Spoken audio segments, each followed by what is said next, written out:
मिलितं येन तस्मै श्रीगुरुवे नमः।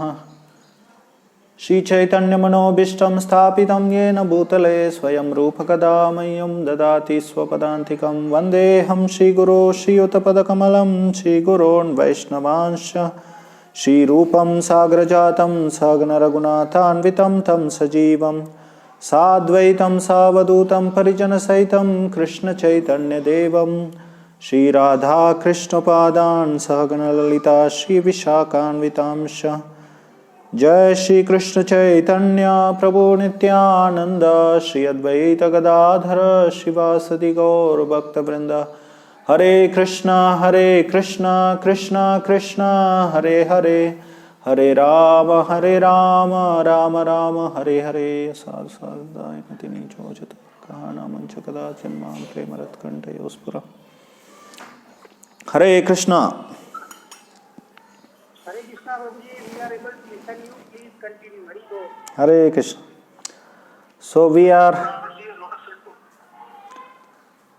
So Chaitanya Charitamrita, chapter 4, the confidential reasons for Lord's appearance, and text number 199. Before we start our discussion on this, I would like to make a little introductory note about Chaitanya Charitamrita, etc. Our acharyas, Gaudiya acharyas, they described the hierarchical analysis of Vedic scriptures. That means they compared them, which one is best. So obviously Gaudiyas, they gave most importance to Srimad Bhagavatam among all the Vedic scriptures. So the Bhagavatam is considered as topmost Vedic literature. It is a ripened fruit of Vedic literature.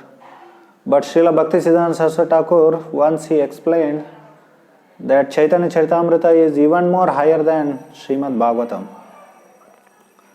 So he said, if one is drowning in the water and he has many books, many scriptures. Hare Krishna.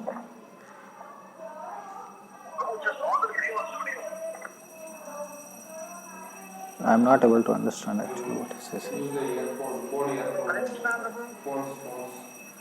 Yes, what do you want me to do? Yeah, please continue, Prabhu. Okay, somebody said something in between. So, if someone is drowning in the water and he has many books in his hands, then Bhaktisiddhanta Saraswati Thakur, he said, you can leave Bhagavad Gita first. Then if you are not able to hold more, then he asked to leave Srimad Bhagavatam. And if you can somehow or other hold this one Chaitanya Charitamrita,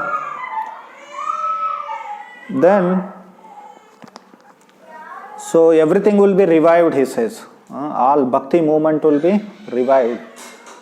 So in this way, he gave most importance to Chaitanya Charitamrita. Practically, it is a practical demonstration of Srimad Bhagavatam and Bhagavad Gita. So it is more even important than Bhagavatam and Bhagavad Gita.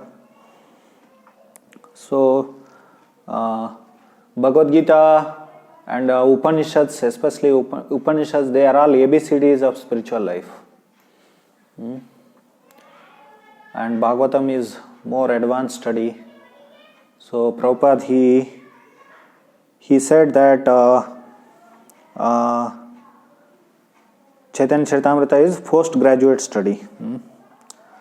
So Bhagavatam is graduate, and before that comes Bhagavad Gita. So generally we study first Bhagavad Gita, then we go to Srimad Bhagavatam, then we go to Chaitanya Charitamrita. So we have to follow this system. Of course, I have heard that all of you have studied Bhagavad Gita, through different courses, Bhakti Shastri, etc. So if we directly jump, then what will happen? So we end up becoming Sahajiyas. Sahajiya means they are Apasampradayas, and they are deviant Vaishnava groups. Prabhupada in one purport to Chaitanya Charitamrita, he said that Sahajiya, any kind of deviation is called Sahajiya. So even it can happen, Sahajiyism can enter into ISKCON also. Srila Prabhupada, when he was personally present here, some of his disciples, they started something called Gopi Bhav Club. And in this Gopi Bhav Club, of course they would chant Hare Krishna mantra. Their main important sadhana and service was to sit together and read those sections in Chaitanya Charitamrita where there is description about gopis, leelas with Krishna, or gopis, description about gopis devotional service. Like here now we are in the 4th chapter. It's basically about Srimati Radharani and gopis' love for Krishna.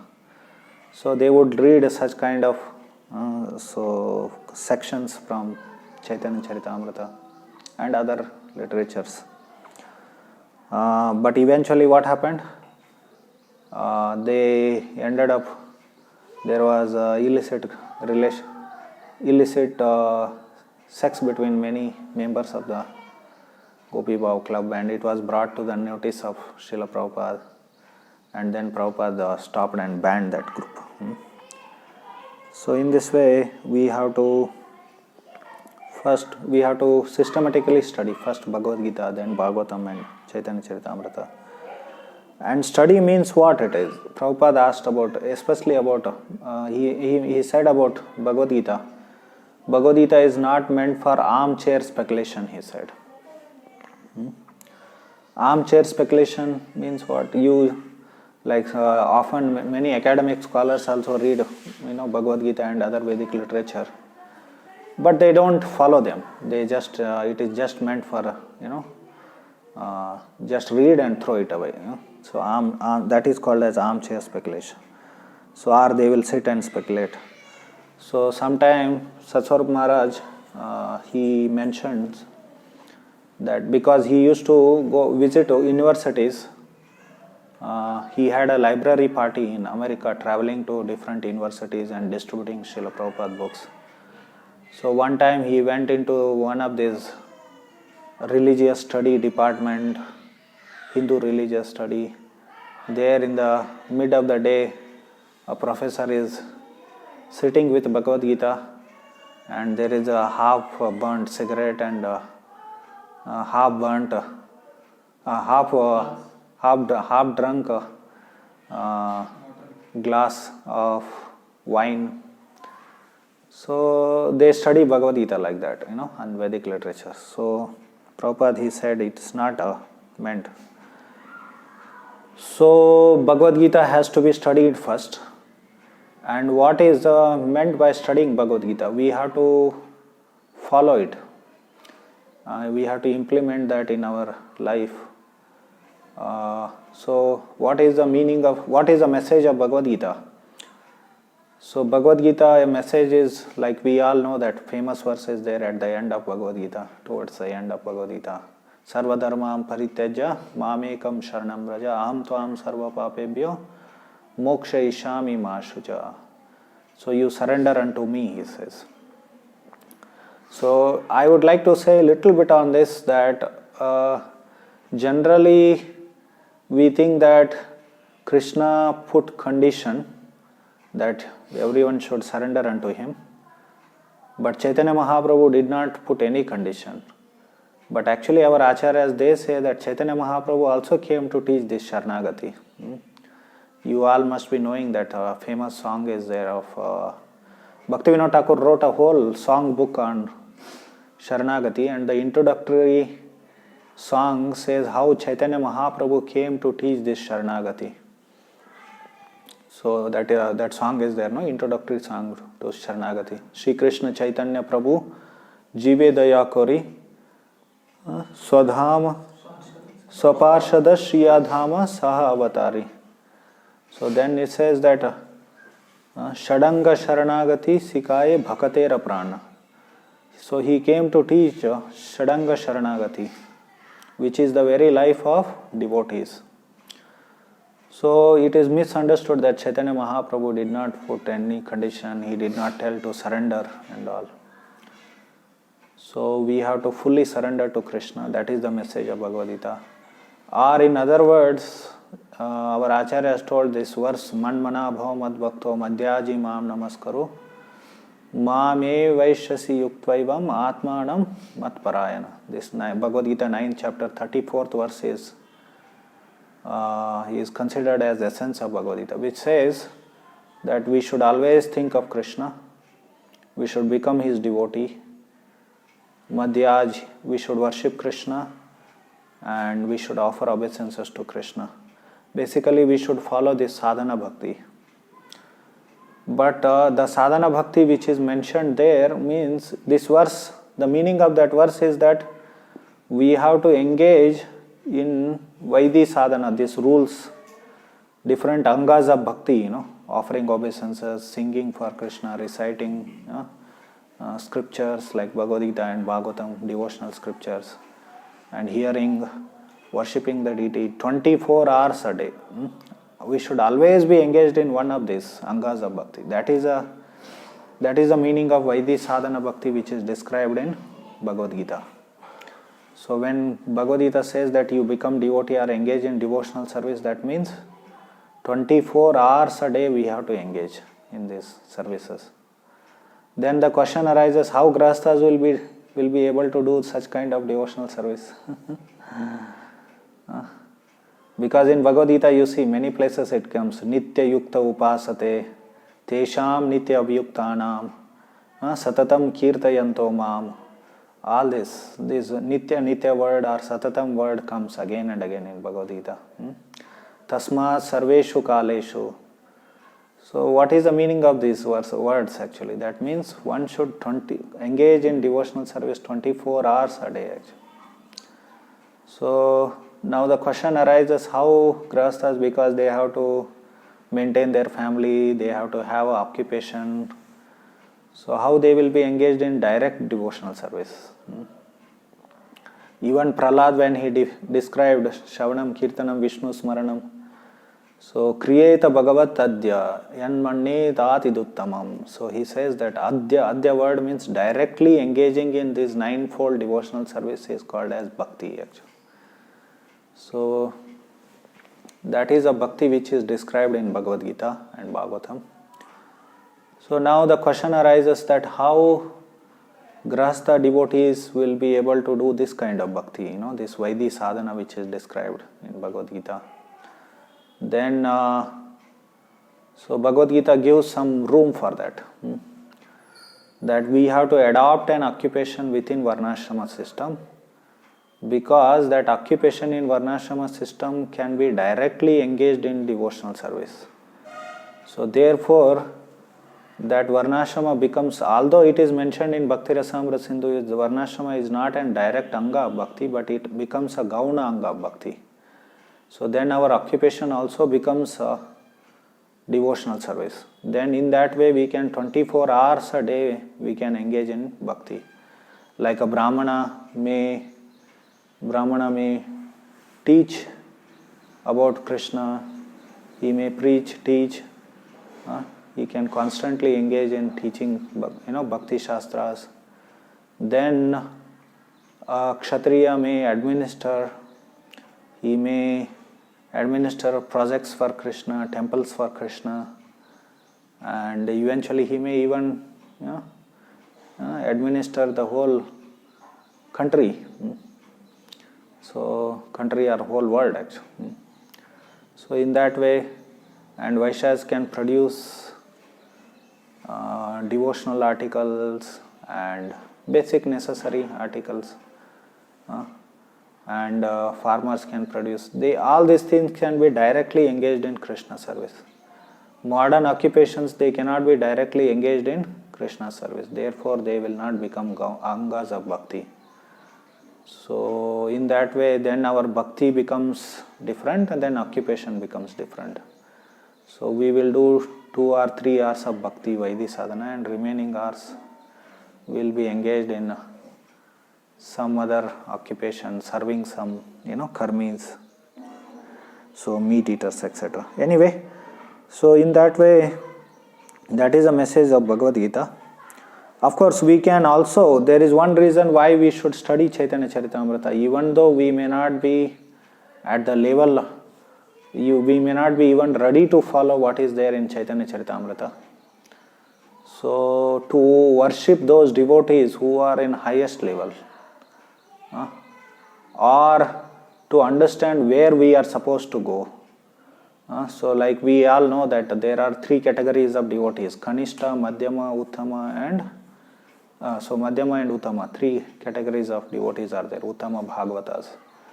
So we may be mostly in Kanishta level. Of course, many of you may be very advanced. So, but we may understand the devotional service of Uttama Bhagavatas, their characters, their behavior, how they are constantly absorbed in devotional service.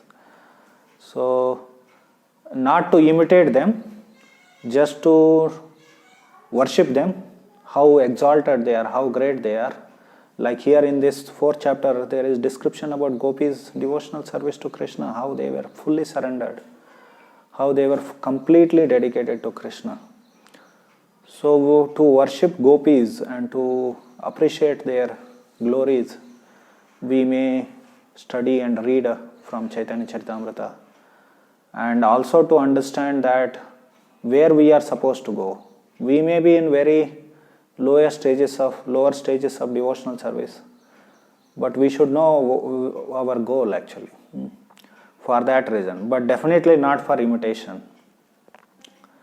So if we imitate, what will happen? Whatever little bhakti we have, that will also be destroyed, or we will become Sahajiyas. Srila Prabhupada, he said about Raghunath Das Goswami, all these Goswamis were so austere.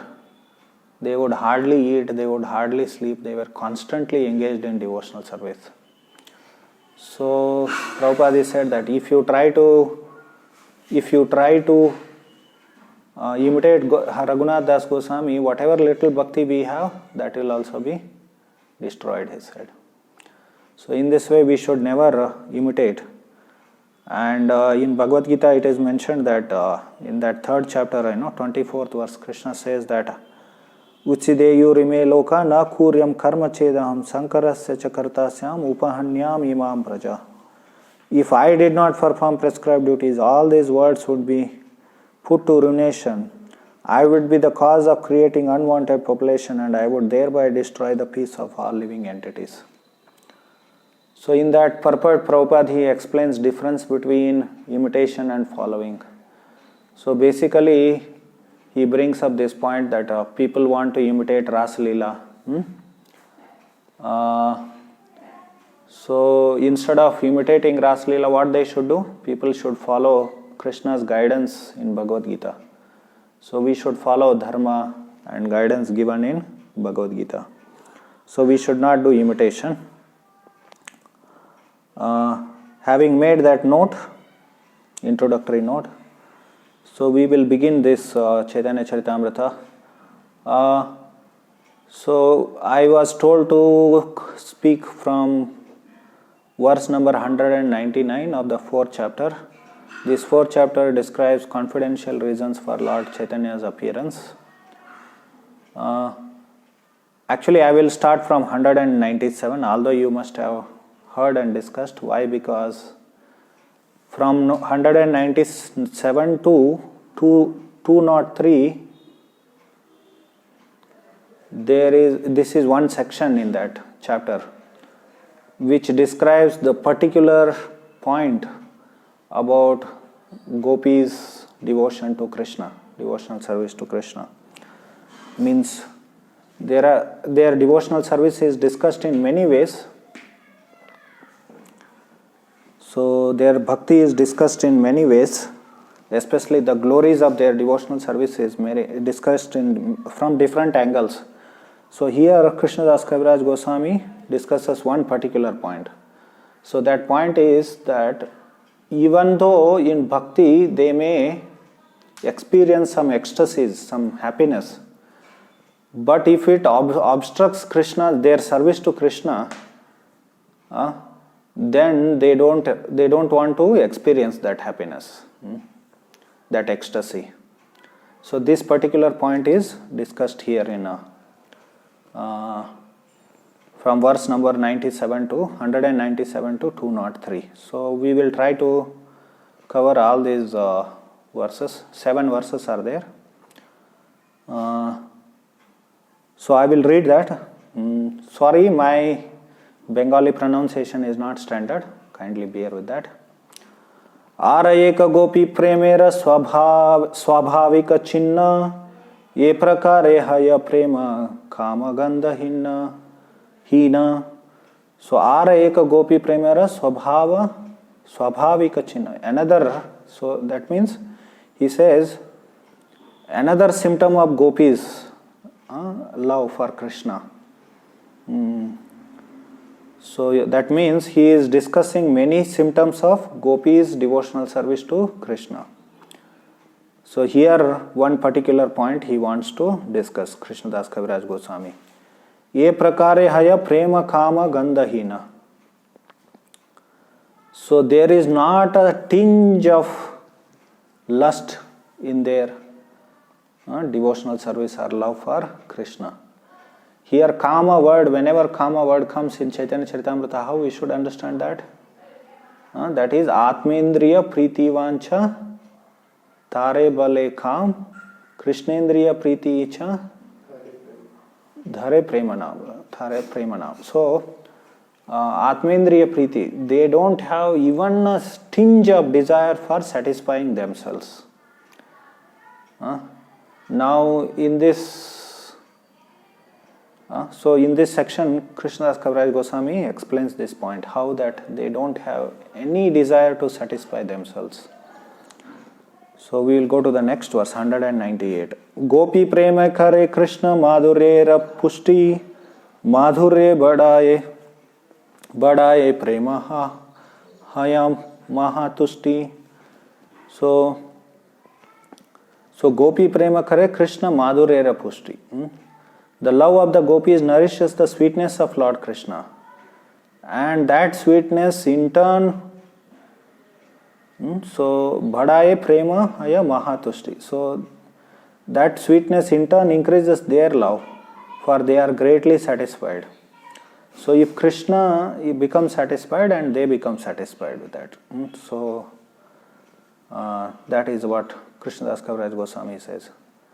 So then Priti Vishayanande Tad Ashrayananda Taha Nahi Nija Sukha Vanchara Sambandha.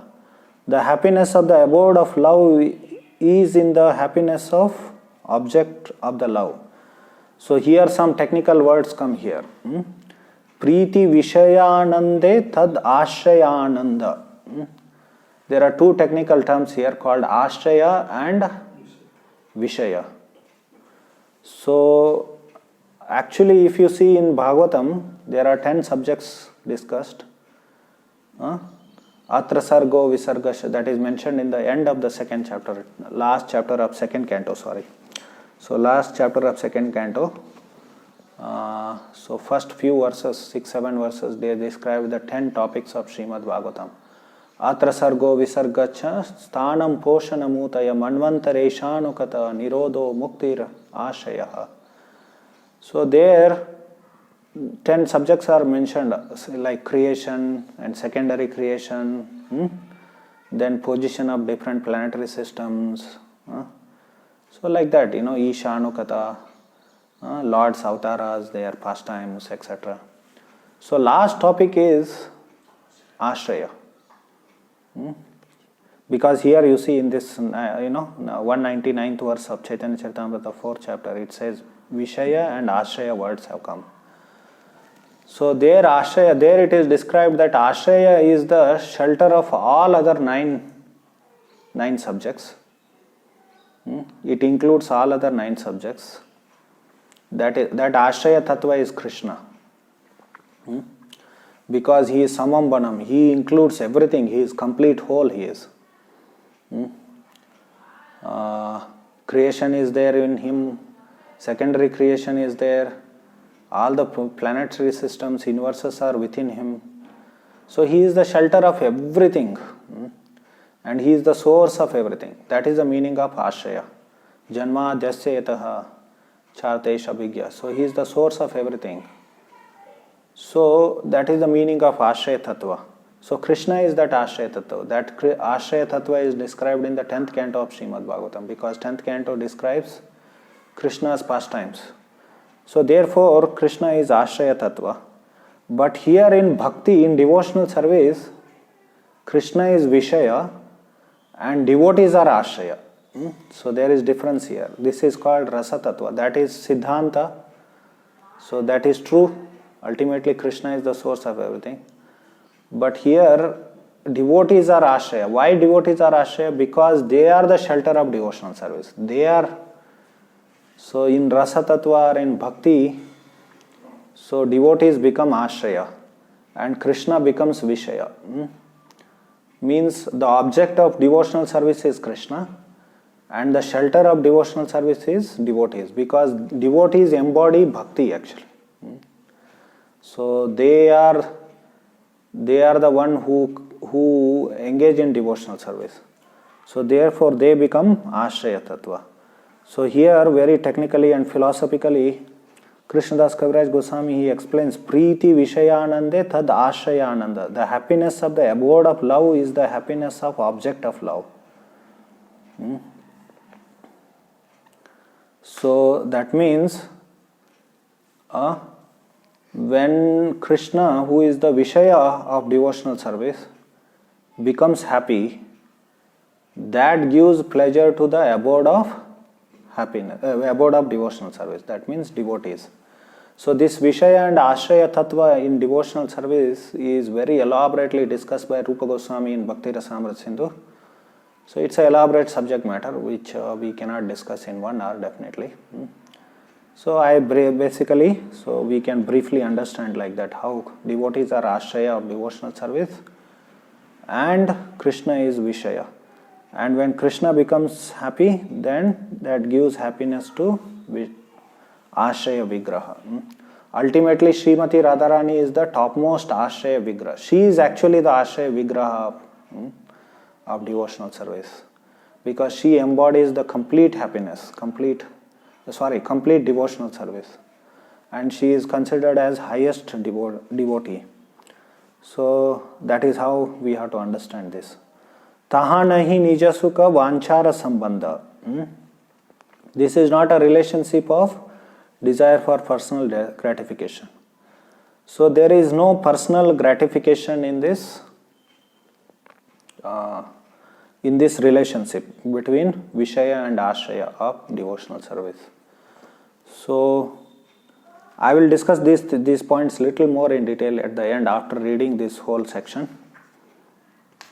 So then in the verse number 200, so Krishnadas Kaviraj Goswami explains, Nirupadi premayaha taha eiriti priti vishaya sukhe ashayara priti nija premanande Krishna sevananda bhade se anandera pratibhaktera hayamaha krode.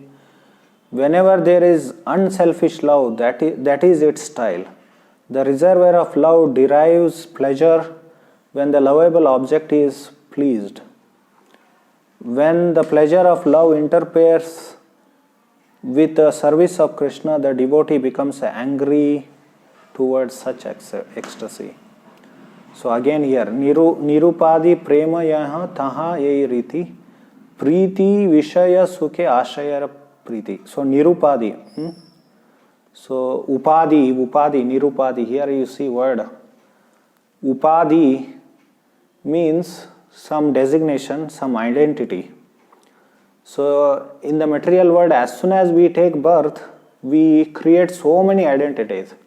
I am son of such and such parents. I am coming from such family, such community, such nationality, such religion. So all these designations, and eventually as we grow, we get educated. Either we may become engineers, we may become doctors. We have so many occupations. So all these identities we create. These are all upadhi. But actually bhakti means our only identity is that we are devotees of Krishna. So that is called as nirupadi, without any material identities here. Of course, it is not that we lose all identity, like Mayavadis they say. So here nirupadi means that we don't have material identities or designations. So when we engage in devotional service free from all material designations, you know that verse is there from Naradiya Purana, Brahad Naradiya Purana, I think, yeah. So in that verse, Rupa Goswami has quoted that verse as a definition of devotional service. So sarvopadi vinirmuktam tat paratvena nirmalam rashikena rashikesha sevanam bhakti ruchyate. So sarvopadi vinirmuktam, free from all the upadis. This is the meaning of nirupadi. So gopis, their love is free from all material designations. So what is that symptom is? Preeti Vishaya Sukhe Ashrayera Preeti. Again, so the happiness of object of devotional service, that is Vishaya, Krishna, is what gives happiness to abode of devotional service, that is devotees or gopis and Srimati Radharani. So whenever there is unfelt, that is the style. The reservoir of love derives, the reservoir of love here, Ashraya. So that they are gopis, devotees. When the lovable object is fleeced, so Nija Premanande Krishna Sevananda Bhade. So when the pleasure of love interferes with the service of Krishna, so say anande prati bhakterahaya mahakrode. So devotees become very angry at that. So if their personal pleasure, so this pleasure is not material pleasure, it is actually spiritual pleasure. It's a result of spontaneous result of devotional service. It is not material sense gratification. So material sense gratification is because of our false identity. What is the meaning of that false identity? False ego. Because of false ego, we create some identity here in the material world. We become attached to our body. So we have body and bodily designations. And body also has senses. So when we identify with the body due to false ego, then we think that happiness of the senses is our happiness.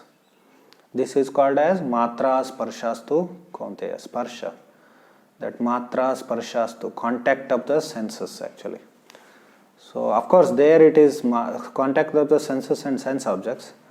But that is also means that when we falsely identify with the body, so the desires of the senses become our desires. Then we think that sense gratification is the goal of life. Satisfying these material senses is the goal of life. So that is what is material sense gratification. And what is this material pleasure and material sense gratification? When the senses and sense objects, senses are there, especially knowledge acquiring senses, and also of course working senses. So when they come in contact with those 5 sense objects, Shabda, Rupa, Sparsha, Gandha, Rasa. So eyes want to see beautiful form. Then and tongue wants to taste different eatables. So like this, these senses are always chasing behind sense objects. When they come together, we experience some kind of titillation, some kind of pleasure. So some kind of rasa, some kind of relish, that is called as material sense gratification. So material sense gratification is that taste, that relish, that that pleasure which we experience by contact of the senses and sense objects. That is called as material sense gratification. So, but here the pleasure which they are deriving is completely transcendental. It has nothing to do with the sense gratification of this material world. Still, they don't want to experience that if these objects, obstructs their service to devotional service. So Prabhupada, he writes purport here. As mentioned above, the gopis are predominated lovers and Sri Krishna is predominator, the beloved. The love of the predominated nourishes the love of the predominator. This is another thing which we have to understand. So although in Chaitanya Charitamrita this Ashraya and Vishaya words are used, Prabhupada is using predominator and predominated. So this is explanation in a different sense actually, that how living entities are predominated and Lord is predominated. This is elaborately discussed in Bhagavad Gita introduction. Prabhupada, he says that. So jivas are Prakriti and Lord is Purusha. So material nature is also called as Prakriti and jivas are also Prakriti, but there is difference between material nature and jivas. Jivas are conscious, therefore they are called as Para Prakriti, and so material nature is called as Apara Prakriti. So both Para Prakriti and Apara Prakriti both are dominated by Purusha. So he is the controller. And living entities, their Prakriti means feminine and Purusha is masculine. So Prakriti is meant for the enjoyment of Purusha.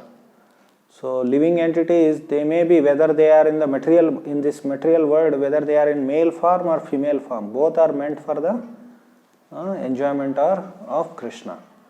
So they should satisfy Krishna.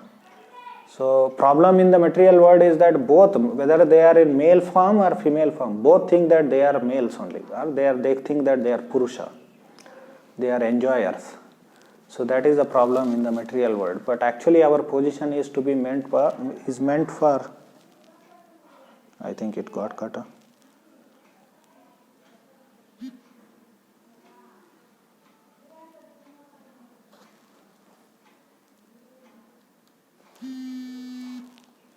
Okay. Hare Krishna. So both Prakriti, Prakriti, Apara Prakriti and Para Prakriti, both are meant to be enjoyed by Krishna. So therefore Krishna is predominator and gopis are predominated. So gopis had no desire for selfish enjoyment. Their feeling of happiness was indirect, for it was dependent on the pleasure of Krishna. Causeless love of Godhead is always so. Such pure love is possible only when predominated is made happy by the happiness of predominator. Such unadulterated love is exemplified when lover deprecates her happiness in the service of service that hinders her from discharging it. So in next two verses, so Krishnadas Kaviraj Goswami gives some evidences that how devotees in that exalted stage of devotional service, they avoid their ecstasy, their spiritual happiness for pleasing Krishna, for serving Krishna more better. So there is an example of Daruka here. Angastambharam butthangayantam premanandam daruko nabhyanandat kamsarather vijaneyena sakshad akshodhyanantarayo vyadayi. So here the meaning is, Sri Daruka did not relish his ecstatic feelings of love, for they caused his limbs to become stunned and thus obstructed his service of fanning Lord Krishna. So Daruka is Lord's servant in Dwaraka. So he is engaged in fanning the Lord, and when he is fanning the Lord, he is experiencing the ecstasy and his limbs are becoming stunned. So they are causing disturbance in his service of fanning to the Lord. So then Daruka becomes angry actually. He becomes unhappy. What is this? That these ecstasies are coming and they are disturbing me like that. So in this way he feels. Then this is from Bhakti Rasamrita Sindhu, quoted from Bhakti Rasamrita Sindhu. Chaitanya Charitamrita is another speciality of Chaitanya Charitamrita. It is actually essence of all the Goswami literature. So basically this Chaitanya Charitamrita is composed on Goswami literature because Goswamis, they wrote lots of books in Sanskrit. Rupa Goswami, Sanatana Goswami, especially Jiva Goswami. So like from Bhakti Rasamrita Sindhu he is quoting here. And especially from Bhakti Rasamrita Sindhu, lot of quotes are there in Chaitanya Charitamrita. Then the next verse 203, Krishnadas Kaviraj Goswami quotes one verse about Srimati Radharani.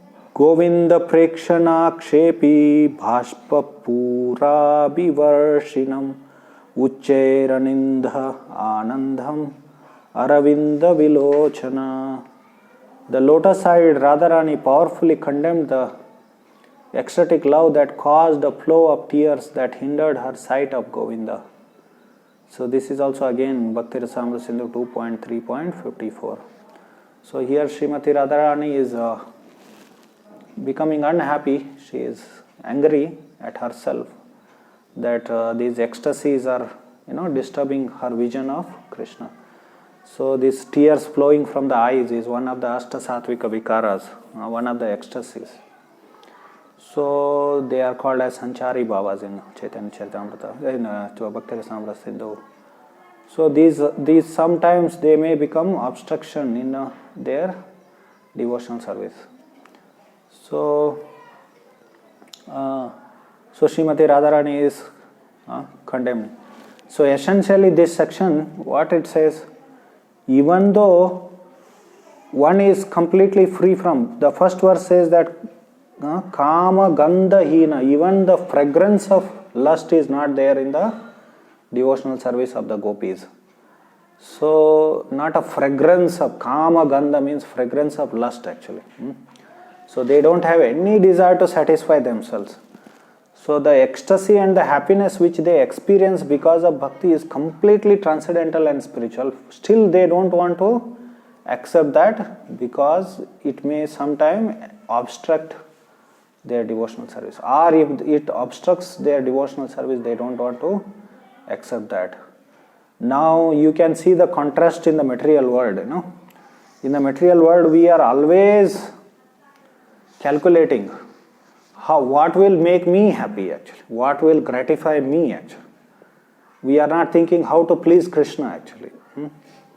So in the 7th chapter of Bhagavad Gita, Krishna says, Icha dvesha samuttena dvandva mohena bharata sarva bhutani sammoham sargayanti parantapa. So all the living entities, they are taken birth in this world, being deluded by these dualities of material nature. What is that? Icha dvesha samuttena.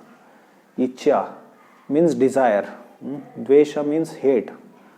So we always hate, avoid miseries in the material world. Of course, deliberately we should not become miserable, definitely.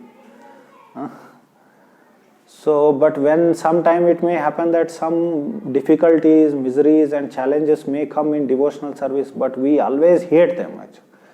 But Bhaktivinoda Thakur, he says that whatever miseries we experience in devotional service, it is a cause of great happiness. But because of ignorance, we don't understand that.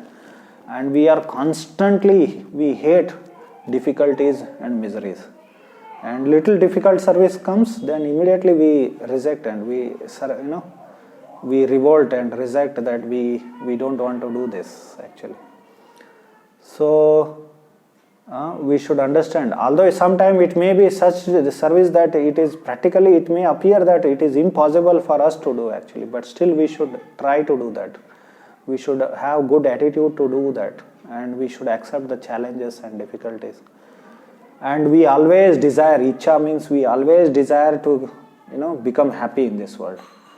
So every moment, constantly conditioned soul is just always struggling, calculating, planning how to increase its own selfish happiness and how to avoid the miseries and difficulties. So because of these dualities, living entity takes birth in this material world again and again, again and again.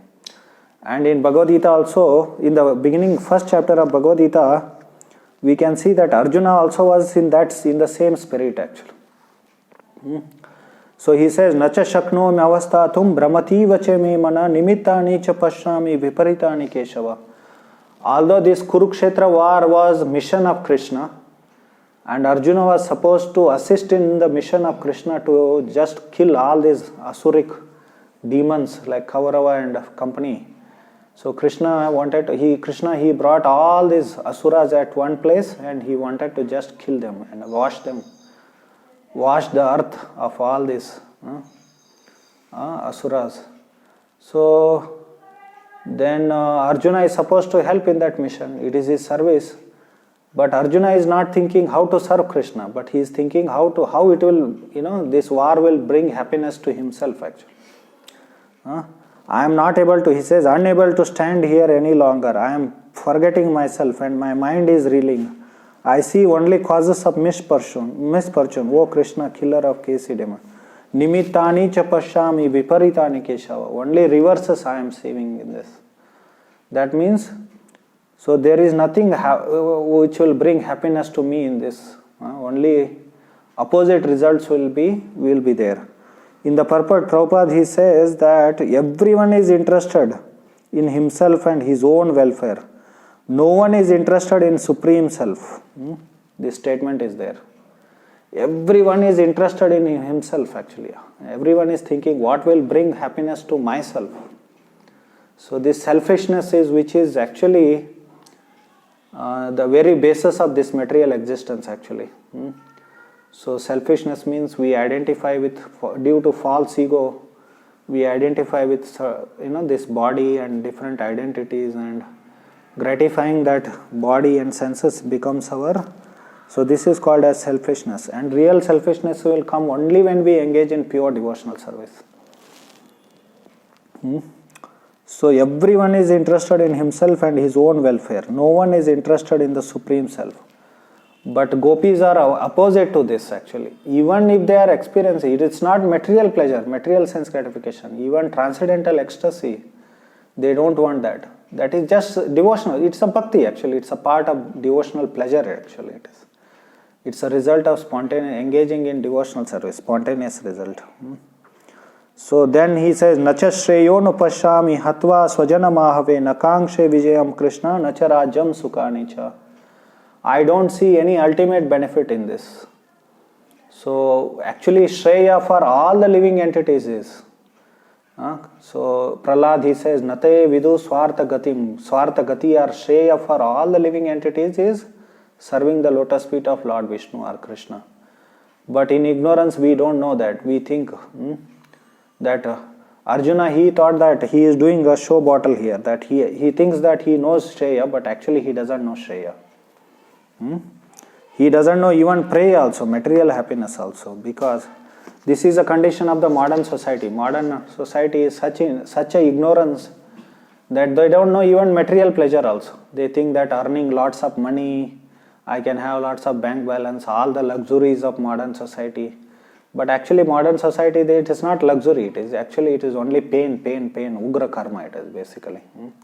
All this so-called technology, so this currency, economy, banking, everything what we consider as so progress, development, it's all ignorance actually. So Arjuna, what to speak of knowing Shreya, he didn't know even pray also. And in the next verses, Kim no rajena govinda bhoga, kim bhoga jivitena va yesham arte kangshitam no rajyam bhoga sukanicha.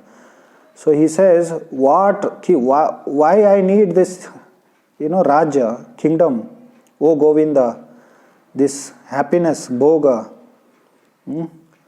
So, yesham arte kangshitam no rajyam bhoga sukanicha.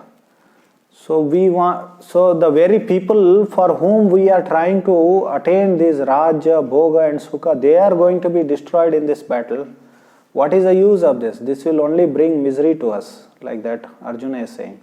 And particularly he is using the name Govinda, he is addressing Krishna as Govinda. Why? Because, so Govinda means one who gives pleasure to senses, cows and land. Go means senses, cows and land. You are Govinda, you should know what will bring pleasure to my senses. That is the intention of Arjuna in using this term Govinda. So basically he is calculating what is and planning what will bring happiness to himself. So this is what, after hearing Bhagavad Gita, before he heard Bhagavad Gita, he was completely selfish and he was not engaged in pure devotional service. But after hearing Bhagavad Gita, what happened? So he completely got transformed and he attained pure devotional service. So after hearing Bhagavad Gita or Chaitanya Charitamrita, we should do? We should develop this pure devotional service to Krishna, not mixed by karma, jnana, yoga. So traditionally in Varnashrama society they would have fear of karma Mishra Bhakti. But now in modern society we don't have Varnashrama, we don't have fear of karma Mishra Bhakti, we have what? Vikarma Mishra Bhakti actually. Because our occupations are Vikarma. So we engage in Vikarma Mishra Bhakti actually. So we should not engage in Mishra Bhaktis. So we should understand what is pure devotional service and we have to engage in pure devotional service. So I'll stop here now. Hare Krishna, Krishna Krishna, Hare Hare, Hare Rama, Rama Rama, Hare Hare. If you have any questions and comments, you can ask. I don't know how we are going to do that, question and answers, because this phone, will the devotees be able to ask questions? I don't know. Hare Krishna, Hare Krishna.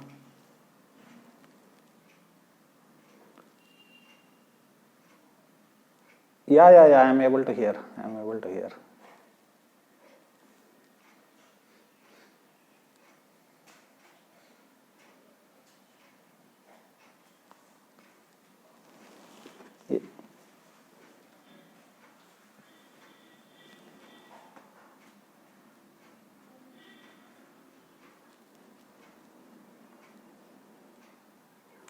No, it is not clear actually what you are saying. Hare Krishna. Hare Krishna. Yeah, it is little weak. Anyway, please tell, continue. Hare. Yeah.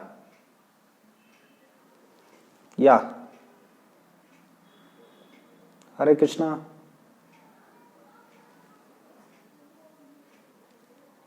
Yes.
Hopefully I have understood the question.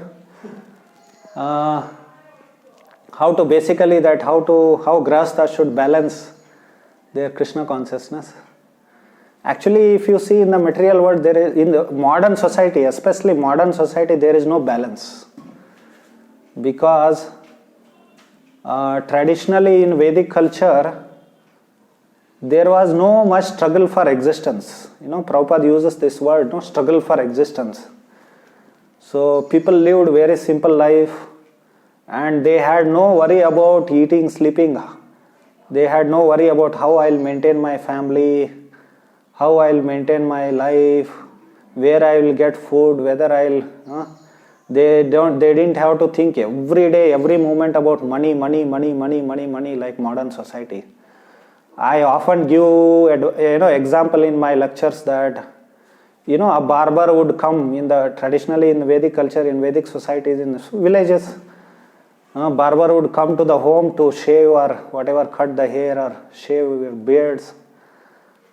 So there would be community of barbers, and every day he will visit one or some 2-3 houses and shave all the male members. Then next day he will go and he will have fixed number of families. And after 1 week or 10 days or so, again he will come back to the first family. And every day he won't ask them money, actually, pay for me, for my service, So once in a year they would give him all these families would give some grains to him, and occasionally if there is something in their family, marriage or something, they will give some extra gifts. So in this way they didn't have any anxiety about their existence, actually. They didn't have to worry how I'll get my food, where is my shelter, where is my... So all these things. So human society should be organized like that, where there is no anxiety for eating, sleeping and mating. So then one can completely focus on spiritual life. Even grahasthas also. I am talking about grahasthas only now. So but modern society is such a ugra karma society. It is a demonic society basically. So it is untiringly, unrelentlessly engages its members into working day and night hard. So for some things which are not actually required for life. So therefore, even in India, Hare Krishna.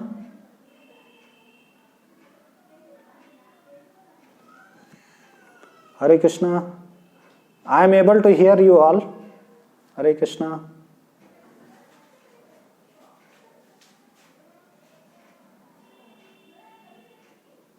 Hare Krishna. In modern society, unnecessarily we are engaged in ugra karma, and in the end, even eating, sleeping, mating also we don't get properly. Actually, you see, many of the devotees are in Middle East; their families are in India, and we don't get good food. Sleep is also luxury. Night sleep is luxury in modern society. So this is a symptom of ignorance. Arjuna, he didn't know even material happiness also. What to speak of Shreya, ultimate benefit, that is, serving Krishna actually. So similarly, we also don't know in modern society. So, but Srila Prabhupada, he wanted to reorganize everything actually, whole society, human society. So therefore, he started farm communities. So grahasthas can join farms. They can do Govinda in the city, if they can do Govinda restaurants. All over the world, there are so many cities. They can do Govinda restaurants. Like that, many practical things which our grahasthas can do. They don't have to, labor hard under these, demonic corporations. So that is a practical advice. Otherwise, there is no balance of Krishna consciousness. And actually, if I want to tell you, false, if I want to flatter you, I can tell you that, you have to balance this way, that way, actually. But actually, there is no balance in modern society. So, hope this answers your question. Any other questions? I think time is over, I think. I am okay, I can go on. But if your time is over. Any other questions?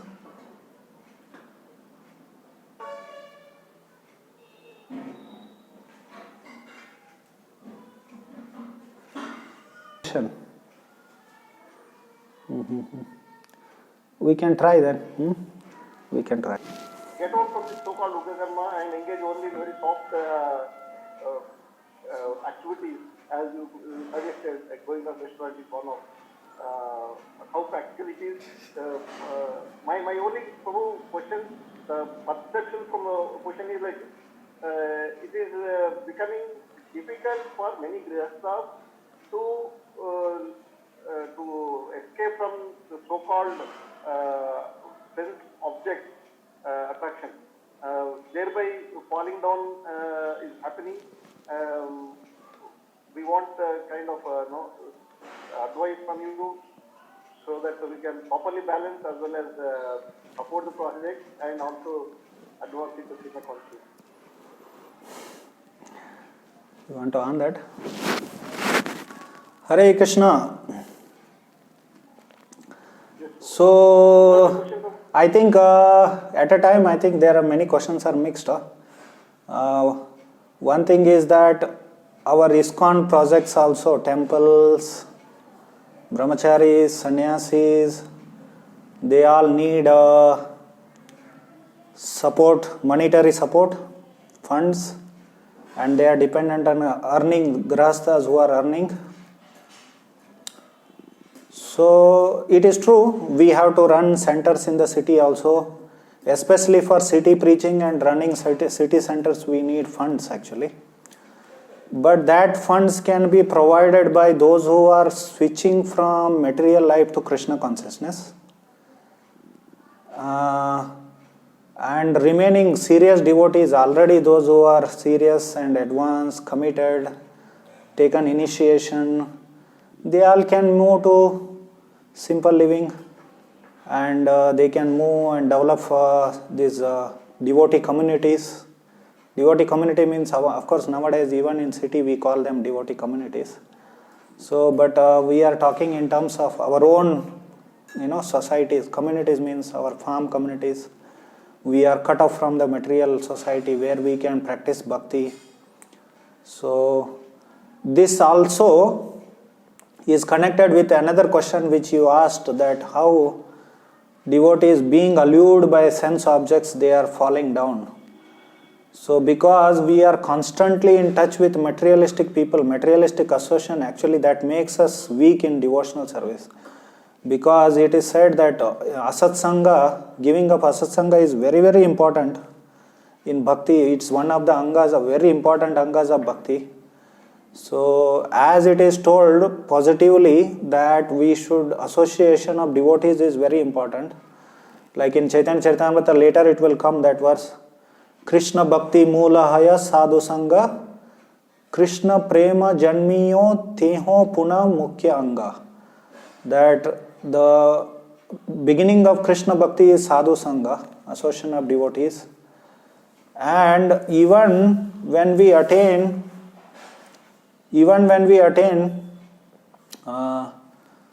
love of Godhead, Krishna Prema, then also it remains a very important anga of bhakti. So, similarly, giving up non-devotees association is also very important. Therefore, we should have our own communities. Of course, monetary support can be done by those devotees who are just, becoming devotees, those who are, and in fact, by seeing, dedication of the senior grahasthas, advanced grahasthas, in fact, they will give more funds also for preaching actually. So, and even like now this COVID-19 is, the world is suffering because of COVID-19. Now there will be lot of economic crisis. So even ISKCON also will be affected by this economic crisis.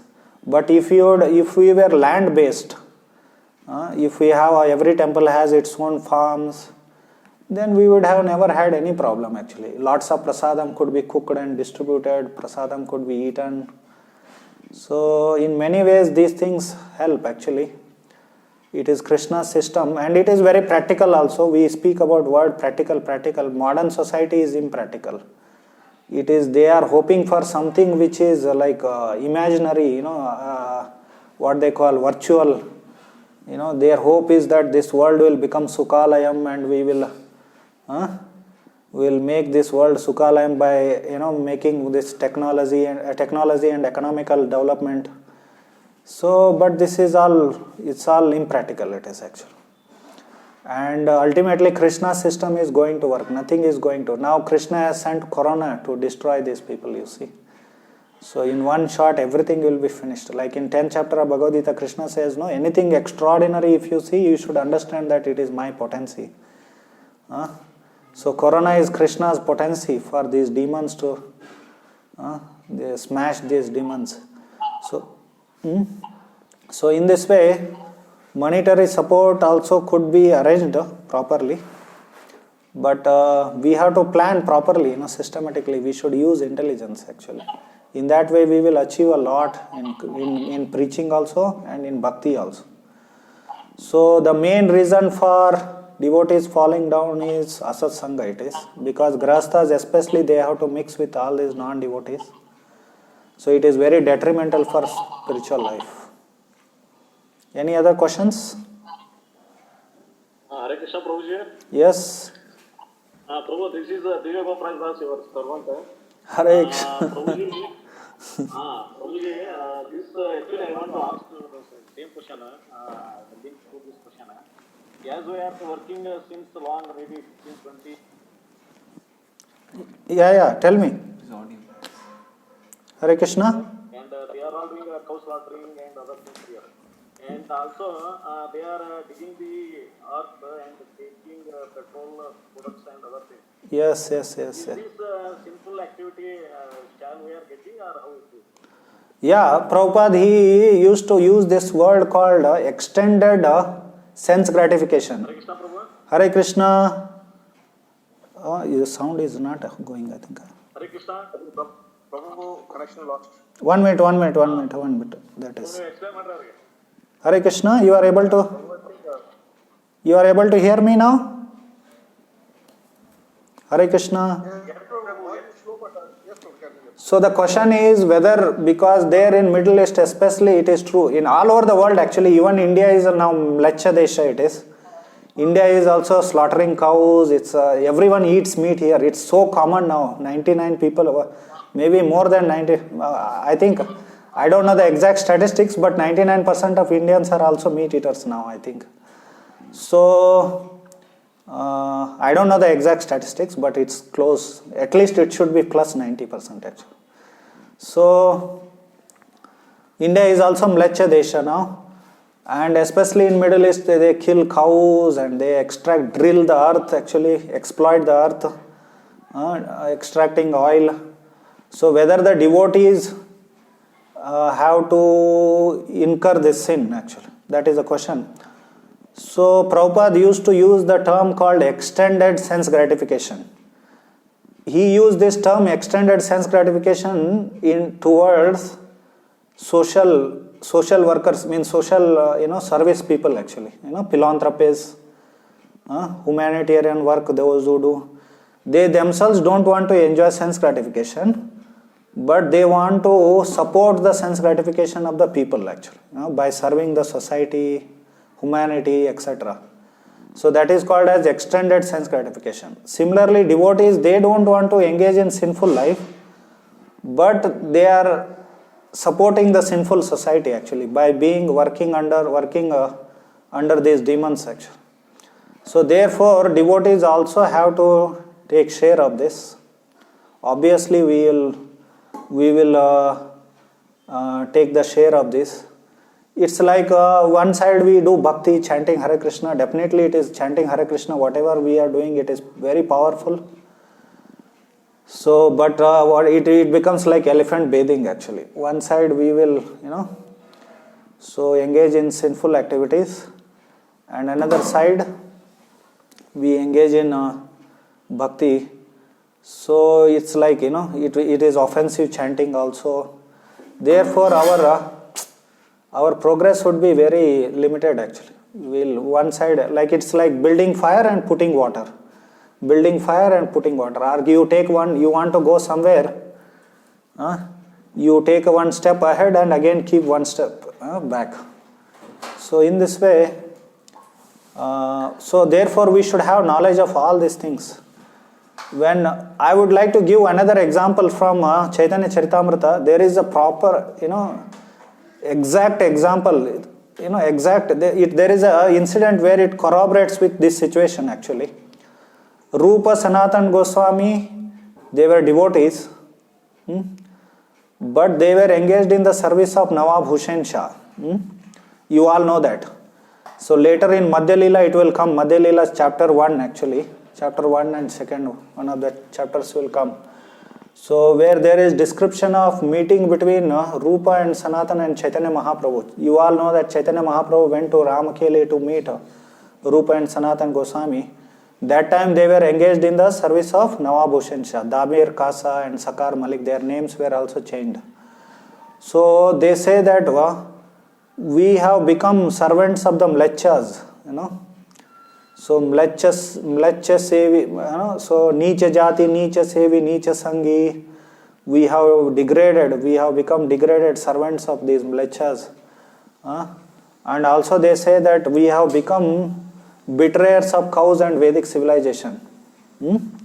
So Go Brahmana Drohi, that word is used by Rupa and Sanatan Goswami there.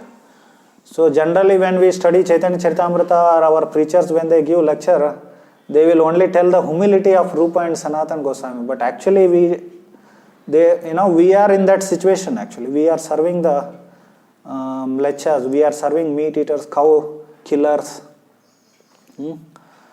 What to speak of Grahastha devotees, even if sannyasis and brahmacharis, those who are preaching, if they don't give this message that this is wrong, then they will also have to So they will also have to Hare Krishna connecting. Okay, again it is connected. Internet problems. Hare Krishna. Hare Krishna. Yes, Prabhu. Yeah. So even brahmacharis and sannyasis, if they don't give this message that this is wrong, then they will also, because the money which is coming for even for supporting brahmacharis and sannyasis also, it will be connected with this sin actually. So then it may cause disturbance in their consciousness. Therefore, sannyasis may fall down, brahmacharis may fall down. So it is not only grahasthas actually. So everyone has to incur this. And this is one side, negative side. And the positive side, whatever we are supposed to do, like our God is cow, he is a Gopala, he is a Vraja Gopa. Who is our Supreme Personality of Godhead? He is our Vraja Gopa. When we call Krishna, which Krishna we are calling actually? We are calling Krishna the Supreme Personality of Godhead, or some who is that? Nawab in some Middle East country or something. He is not a Nawab of some Middle East country, right? I don't know what they call Nawab or nowadays what they say.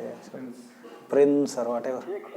Sheikhs of Middle East. That is the word I was looking for. He is a covered boy. Our Lord is covered boy. And we are supposed to do cow protection actually. So positively we will not be able to do. Not only that, negatively we contribute in the opposite actually, cow slaughter actually. So these things we have to understand, from Bhagavad Gita. Actually in Bhagavad Gita, because these things are discussed in sutra form, we don't understand it. Because Bhagavad Gita says prescribed duties. When prescribed duties, if Bhagavad Gita says prescribed duties, we don't understand that prescribed duties should be according to Shastra actually. And what is that prescribed duty? Means it is within Varnashrama actually. Karma, dharma, words which are discussed in Bhagavad Gita, they all, referring to Varnashrama. And in the 16th chapter end, he says, Ya Shastram Vidimastraja Vartate Kamakarata Nasa Siddhim Avapnoti Na Sukam Na Param Gatim, he says. Though when we do a Shastra Vidhi, if you don't follow, then what will happen? That we will not attain our destination actually. So even in bhakti is transcendental actually, but it will not have pure ultimately. When we want to attain love of Godhead or advanced stages of bhakti, that will be mixed with all this, Mishra bhavas actually. So Asuri bhavas or Vikarma Mishra, all these kind of things. So definitely we have to, I am not scaring you, don't become scared, but we should gradually work for the change actually. Any other questions? Hare Krishna. Yes. You poured so much nectar on us, Prabhuji. So would you I don't know whether it was nectarian or it was. and also it is eye-opening for all of us. It will scare you people, I don't know. Sometimes it is good, Prabhu, in the situation like COVID-19. Yeah. Means if we don't, one point I want to make regarding this in connection with COVID-19, when we don't learn by hearing, then Krishna has to teach us in a hard way actually. Just like in Ramayana, what happened? Maricha also became purified by the arrow, being hit by the arrow of Lord Rama. But it was a hard way of purification. If you want to, there is a soft, easy way, joyful way. Chanting Hare Krishna is a easy way to get purified. Similarly, if we don't learn by hearing from Shastra, understanding Shastra, then Krishna has to teach in a very hard way actually. Although now this COVID has not so much disturbed the economy, I don't know how long, if it continues, what will happen. So, but sooner or later Krishna is going to teach a very hard lesson to all these demons. So therefore, before that happens, devotees should be out of this, demonic system actually, vicious system, sinful system, sinful society actually. Yeah, any other questions? Prabhuji, my question is how to develop unadulterated love?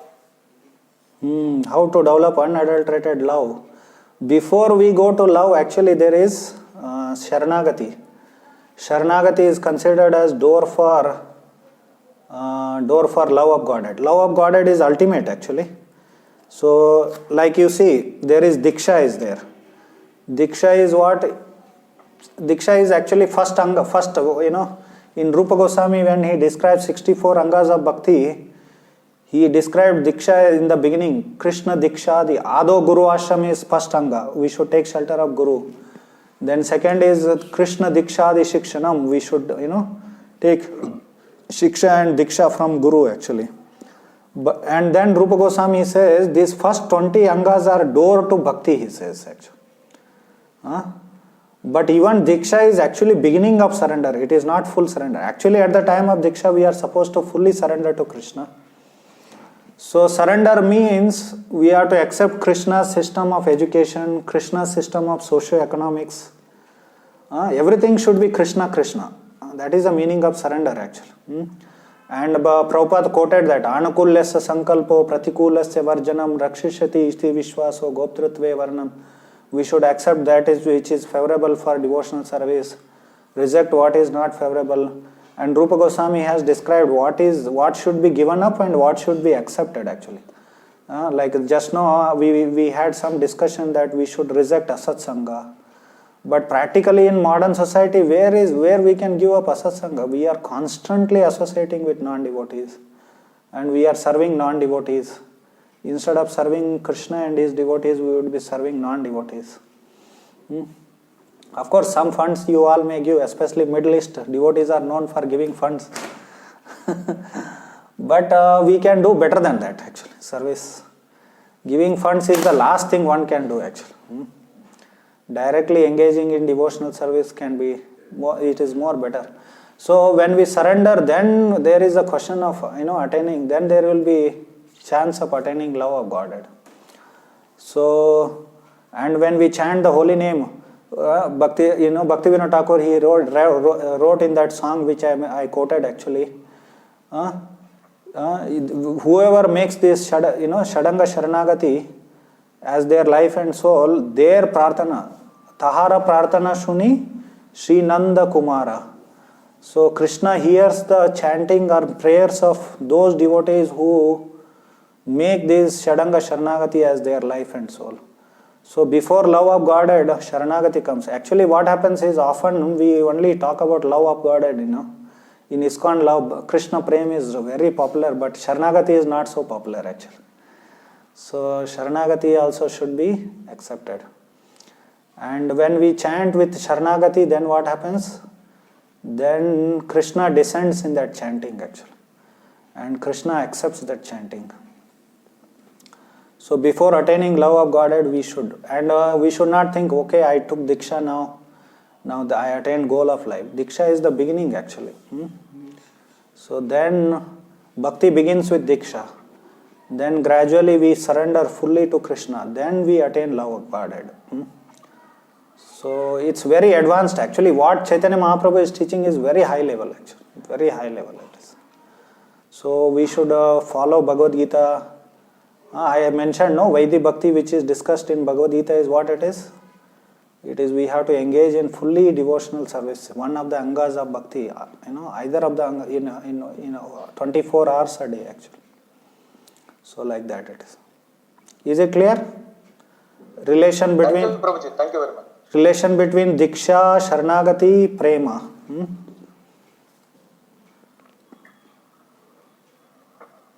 Any other question? Thank you very much, Prabhu. Thanks for your time. We beg forgiveness for extended time. No, I am okay. I am okay with that. I have time, but only I worry about your time. We are locked down, so Achha. as long as we are hearing, it is fine. Okay. Some extra time is there. That is another advantage of COVID-19 actually.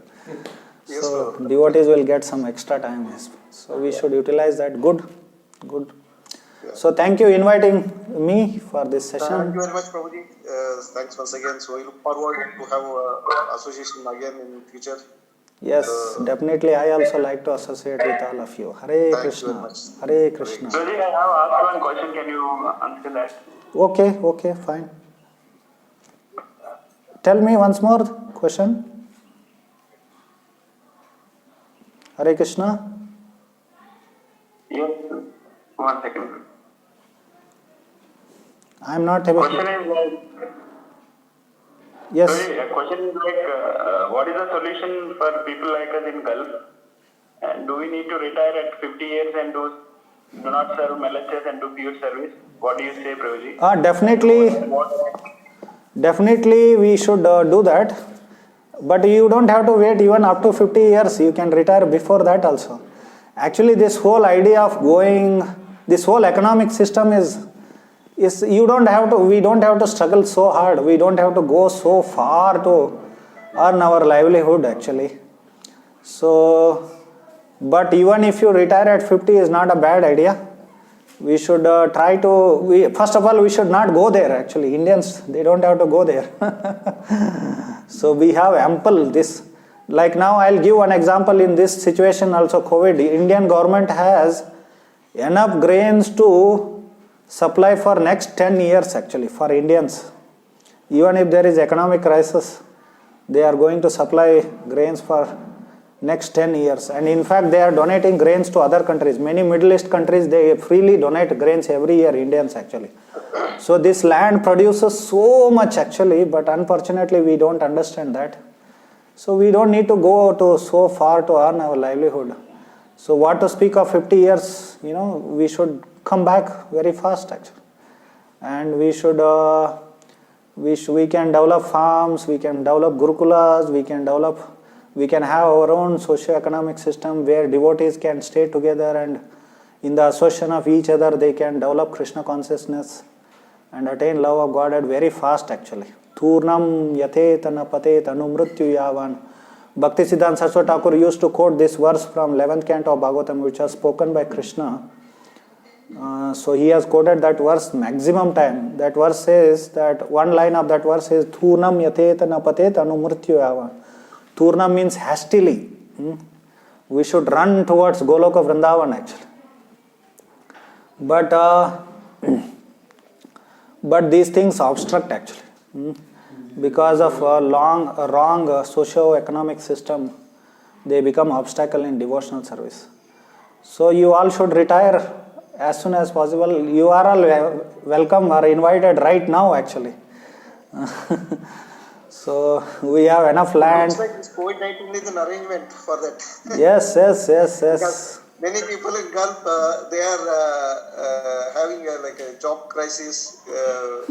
So maybe Krishna is indicating us, go back. Actually, Krishna, he has taught this in Bhagavad Gita and Bhagavatam, but unfortunately we don't learn it by hearing. Actually, then he has to teach by very hard lesson. But that will be very difficult to bear for us. Actually, it can be difficult for us. Therefore, at least devotees.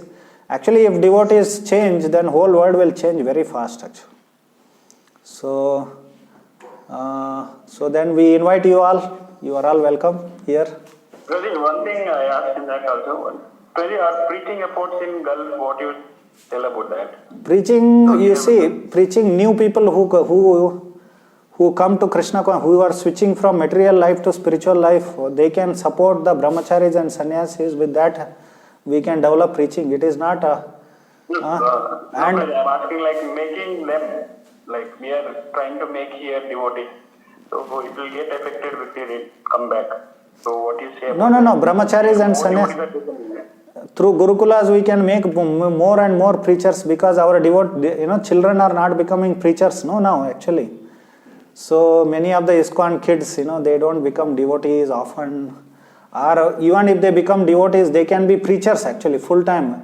Actually, we are last 20 years I am preaching in colleges and bringing boys from outside kids, and we are trying to make them preachers.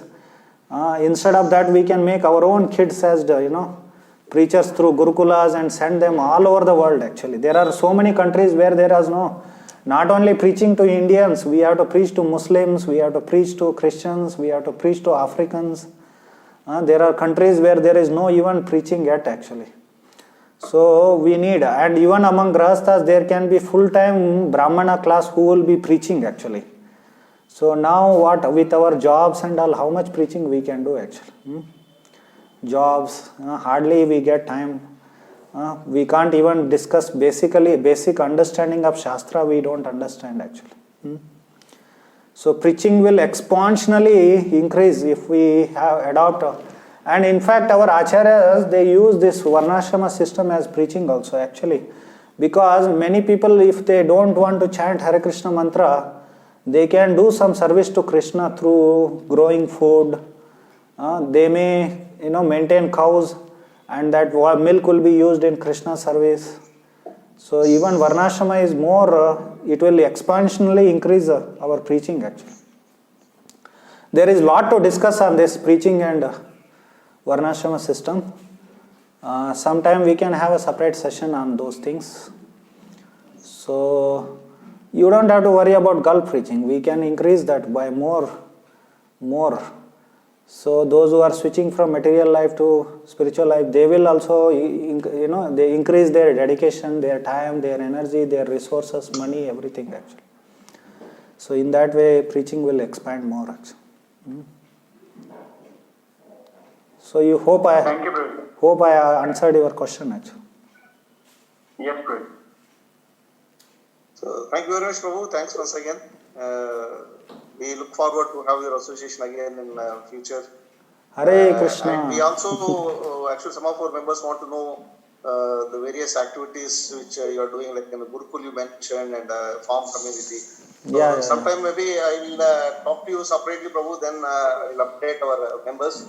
Definitely. Maybe if possible, maybe we'll give a visit to your place and to understand more about that. Oh, definitely. So we can keep in touch then. Thank you, Prabhu. One question, Prabhu. Where is this Gurukul, and just want to know which province is this? Actually, in India, we are doing at different places. One in Gujarat, near Baroda, and another in Andhra Pradesh, near Srikakulam. We have a Kurma Kshetra there. And so here we are about to set up now. We have purchased land and we are making a team of Grahastha devotees. So now few Grahastha devotees are there. Actually, we had already Grihastha devotees were there on the land, but last year some flood came and some disturbance was there. So we have to, it will take another 6 months to set up actually, and eventually we will also have Gurukula. So we can keep in touch and we can discuss on these things more in detail actually. And before I came to Karnataka, I was in Hyderabad, and there we had a project near Yadgiri Gutta, and there also we had some 15-16 kids were there, and altogether some 30 devotees were there. So now that same... Is this, sorry to disturb you there, Prabhu. Is it Bhaktirada Swami Maharaj who is doing some farm community? Is it the same one you are referring to? No. That is another one, I think. So this was under our Bhakti Vikas Swami Maharaj guidance. And this Hyderabad project is now, it is going to ship to that Srikakulam actually. Because in Hyderabad project there was a water shortage was there, because Hyderabad rain is less, no? So there in Srikakulam area there is every year there is 1200 millimeter rain is there, so it's quite good, and Hyderabad is just 100 millimeter, so there is quite less rainfall, because in the beginning to set up these projects we need quite a good amount of water for agriculture and all, farming and for cows, etc. So therefore we moved that project we are moving it is in the process. Already a lot of transfer has happened. Devotees have shifted, many devotees and kids. So like that we are doing many projects. So Hare Krishna Prabhuji, Dandavat Pranam. Prabhuji, near to Baroda that you are talking about Nandagram, yes. Yeah, my own brother is staying there, Rupa Nuga Prabhu. Acha, he is happy there? You spoke to him? Yeah, very much happy. He is not inviting you? Yeah, he is inviting me, Prabhuji. So then you should also go there then. Yeah. Prabhu ki jai. Hare Krishna. Hare Krishna.